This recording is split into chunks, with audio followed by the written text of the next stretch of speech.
रोमांचकर final खेल 5-3 गोल रे कटक विजयी। बलांगीर में द्वितीय राज्यस्तरीय फुटबॉल टूर्नामेंट 10 रु आरंभ होइथिबा बेले आरंभरू प्रत्येक खेलाड़ींक खेल उच्च कोटीर रहिथिला। प्रायतः समस्त फुटबॉल मैच संघर्षपूर्ण रहिथिबा बेले उभय खेलाड़ींक खेल दर्शकों सह प्रतिटी मुहूर्त फुटबॉल प्रेमी को उत्साहित करिथिला।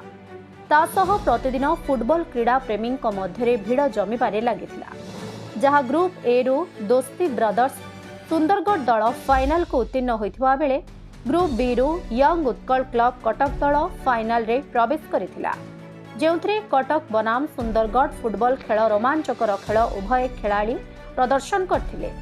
प्रथमरु कटक दल सुंदरगढ़ दल उपरे 3-0 रे आगुआ रही सुंदरगढ़ दल उपरे हाबी रहिथिबा बेले द्वितीय हाफ रे सुंदरगढ़ दल खेल को उन्नत मानर खेली कटक दल उपरे भारी पड़िथिला।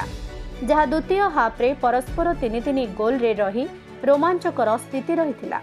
परे कटक पुणी गोटे गोल करी 4-3 लीड करी खेल शेष रे आउ गोटे गोल मारी 5-3 रे कटक विजयी रहिथिला और विजेता ट्रॉफी सह आर्थिक अर्थ प्राप्य करिछि।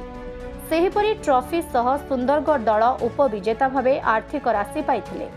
तेबे सप्ताहे पर्यंत चलिथिबा राज्यस्तरीय फुटबॉल टूर्नामेंट फ्रेंड्स क्लब आनुकूल्य रे आयोजन होइथिबा प्रत्येक दिन हजार हजार क्रीड़ा प्रेमी उत्साहित रहिथिले। घरोई जिलार दल सह राज्यर 8टी दल भाग नहीं पुणी थरे क्रीड़ा प्रेमी सह एटिकार क्रीड़ाविद को उत्साहित करथिले। कटक भुवनेश्वर कुंडिचा जरसिंघा बलांगीर बरगढ़ मयूरभंज सुंदरगढ़ भली परिचित दल सह सुनाम अर्जन करिथिबा उभय दलर खेलाड़ी फुटबॉल खेल 2025 रे द्विगुणित करिथिला द्वितीय राज्यस्तरीय फुटबॉल टूर्नामेंट को।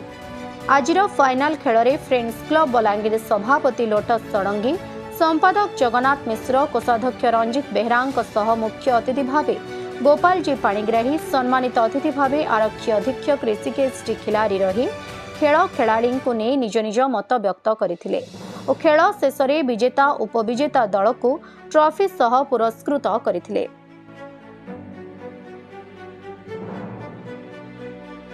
ब्यूरो रिपोर्ट खबर खुलासा।